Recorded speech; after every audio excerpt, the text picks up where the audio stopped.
There is a woman in Nashville who drives a 10-year-old Honda, packs her own lunch, and has never once posted a designer bag on Instagram. There is another woman in Miami who wears Chanel to brunch, drives a car worth more than most people's college tuition, and posts every single detail of it online.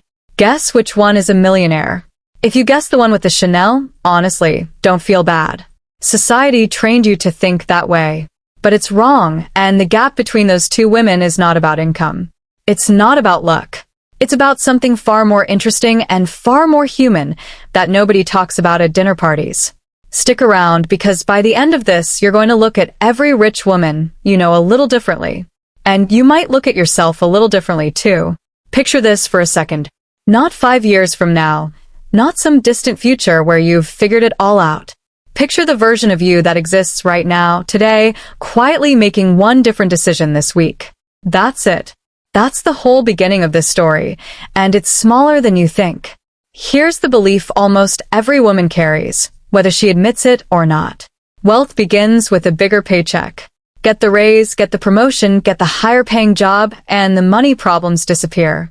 Except that's not what actually happens.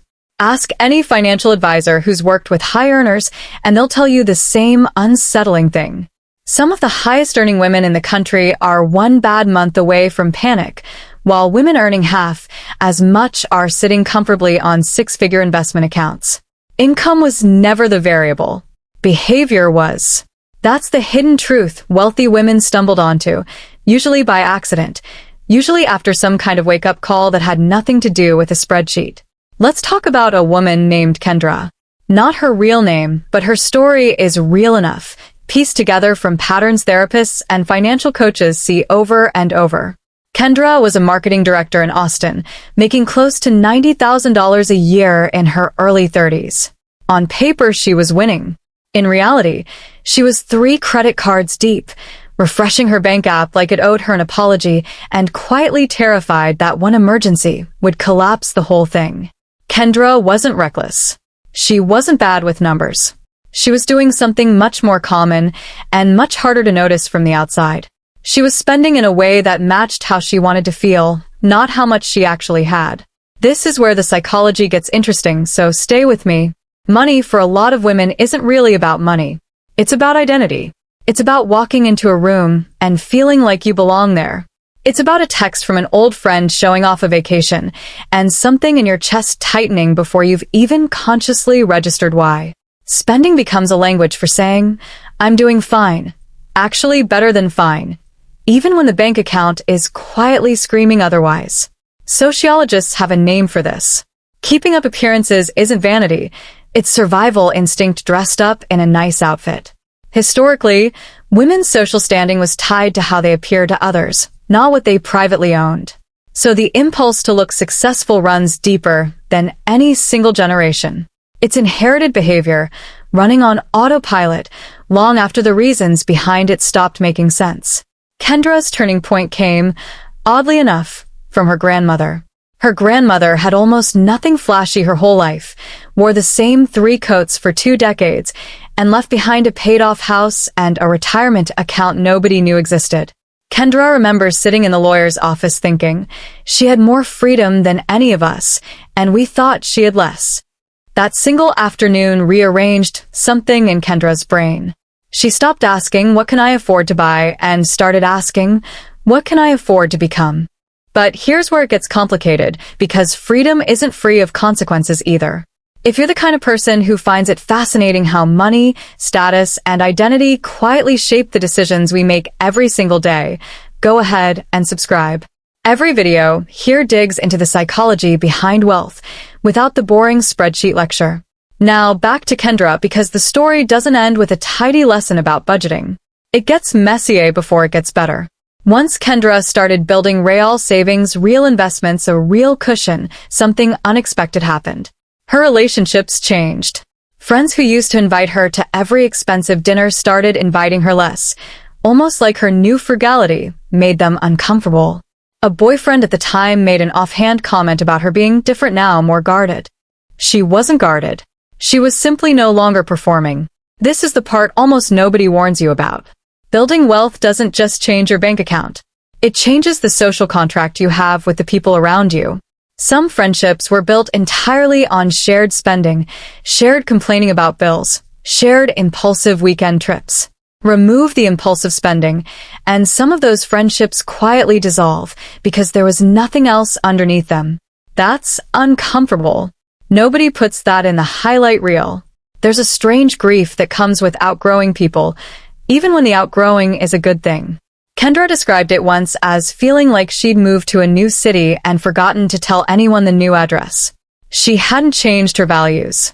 She'd just stopped needing an audience to validate them, and some people only knew how to relate to her when she needed one. Psychologists call this social recalibration, which is a very clinical way of describing something that feels, in the moment, a lot like loneliness. The old group chat gets quieter. The invitations slow down. And for a while, a woman in this position might wonder if she made a mistake, if maybe she should just go back to spending the way she used to, if only to get her friends back. Almost every woman who's been through it says the same thing about that moment. Resist it. That temporary discomfort is the toll booth on the road to something much bigger, and the women who turn around and pay for their old life back rarely find their way to this part of the story again. But that's exactly where the deeper transformation begins. Because here's the twist most people don't see coming. The women who actually reach financial independence often describe the money itself as almost secondary. What changes them, permanently, is the moment they realize they no longer need anyone's approval to make a decision about their own life. Not a partner's, not a parent's, not a friend group's, their own. That's a strange kind of freedom, and it's not always comfortable at first. Comfortable is being told what to do and following it. Freedom is standing in a room, fully responsible for your own choices, with nobody left to blame if it goes wrong. A surprising number of women, once they get there, panic a little. Turns out being fully free is scarier than being mildly trapped, at least at first. Let's widen the lens for a second, because Kendra's story is just one thread in a much bigger pattern. There's a woman in Phoenix, a nurse, who automated 90% of her financial life specifically, so she wouldn't have to negotiate with her own impulses every payday. There's a woman in Portland who built a 6-figure portfolio by treating her investment account like a relationship she refused to be unfaithful to, no matter how tempting the new, hot stock text from a friend sounded. There's a retired teacher in Charlotte who never earned more than $55,000 a year in her life and still retired with more in assets than most tech executives half her age. None of these women had extraordinary incomes. What they had was an extraordinarily boring, almost invisible consistency. And in a culture built on flash, boring is basically a superpower nobody wants to advertise because it doesn't look good on camera.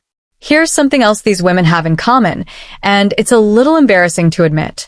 Almost none of them started out disciplined. Discipline came later as a byproduct, not as the starting ingredient. What actually got them moving was something closer to spite, or fear, or a very specific bad day that made the abstract idea of financial security suddenly feel personal and urgent. The Phoenix nurse, for instance, didn't wake up one morning inspired to build wealth. She got a call about her mother's medical bills, watched her family scramble to cover a cost that should never have been a crisis in the first place, and decided in that exact moment that she would never let her own future depend on someone else's mercy. That's not a motivational poster. That's a woman making a promise to herself in a hospital parking lot and keeping it for the next 15 years without telling almost anyone. Motivation, it turns out, is wildly overrated as a starting point. Most of these women didn't feel ready, confident, or particularly strategic when they began. They just refused to repeat a specific kind of fear twice. Everything after that was mechanics. Automate the savings, ignore the noise, let time do what time does. The emotional decision came first. The financial system came second, almost as an afterthought. Here's where the stakes start rising because saving a little money is one story, but what that saved money eventually buys is a completely different one. Financial independence, once it's real, isn't just about not worrying over grocery prices. It becomes leverage in every relationship you have. It becomes the ability to leave a job that disrespects you without a 6-month panic spiral. It becomes the ability to leave a relationship that isn't serving you without the terrifying calculation of whether you can survive without someone else's paycheck. It becomes the quiet, private confidence of knowing your choices are actually yours, not decisions made out of financial desperation disguised as love, loyalty, or gratitude. That's the part that should genuinely unsettle you a little in a good way. Because so many decisions women make, in careers, in relationships, in friendships, are secretly financial decisions wearing an emotional costume. I stayed because I loved him, sometimes as a quieter, less romantic sibling sentence hiding behind it. I stayed because I couldn't afford not to. Financial freedom doesn't just buy comfort. It buys honesty. It strips away the excuses and forces a woman to ask what she actually wants, once money is no longer the deciding vote. That question terrifies some people. Because if money isn't the excuse anymore, what is? There's a phrase relationship therapists use that applies here more than most people realize: financial infidelity. It's not just about hidden purchases or secret debt. It's about the quieter version, where a woman stays silent about her actual financial goals because voicing them might disrupt the balance of a relationship that depends on her staying financially smaller than her partner. She downplays a promotion. She avoids mentioning the investment account growing faster than expected. She learns, without ever being explicitly told, that her ambition is more welcome when it's invisible. That's not weakness. That's an incredibly sharp read of the room, and an incredibly sad reason to have to read it that way in the first place. Financial independence eventually makes that particular silence unnecessary. Not because money buys a better relationship automatically, it doesn't. Plenty of wealthy women have miserable marriages. But because money removes one very specific, very old excuse for staying quiet. What's left, once the excuse is gone, is just the truth of the relationship itself, good or bad, finally visible without a financial fog sitting over it. This is usually the point in the story where people expect a neat little bow. Save consistently, invest early, avoid lifestyle inflation, the end. And sure, all of that is true, and none of it is wrong. But it's not actually the transformation. It's just the mechanism. The real transformation, the one wealthy women rarely discuss out loud because it sounds almost too personal for finance conversation, is this. Building wealth forces a woman to confront who she actually is when nobody is watching, when there's no outfit to prove, no vacation to post, no dinner bill to split performatively while quietly resenting it. Kendra, years later, put it simply. She said the version of her that used to spend to feel confident had it backwards the entire time. Confidence didn't come from the spending. The spending was a temporary anesthetic for a confidence she hadn't built yet. Once she built actual financial stability, she didn't need the anesthetic anymore. The urge to prove something to a room full of near strangers simply faded, quietly, without ceremony. That's not a finance lesson. That's a psychology lesson wearing a finance costume, and honestly, most of the best money lessons are. There's one more layer worth sitting with before we get to the end of this, because it's the part that tends to surprise people the most. Financial freedom doesn't erase insecurity. It just removes money as the scapegoat for it. A woman with a paid-off house, a healthy retirement account, and total independence can still lie awake wondering if she's enough. She'll just have to face that question honestly, without the convenient explanation of "I'll feel better once I hit a certain number." Plenty of women hit the number. The feeling of not enoughness, if it was never actually about money to begin with, simply migrates somewhere else, usually toward career or appearance, or how she measures up against other women who seem to have it more together. This is the part almost nobody wants to hear, because it complicates the tidy narrative of get rich and everything gets better. Some things do get better. Choices expand. Fear shrinks. Options multiply.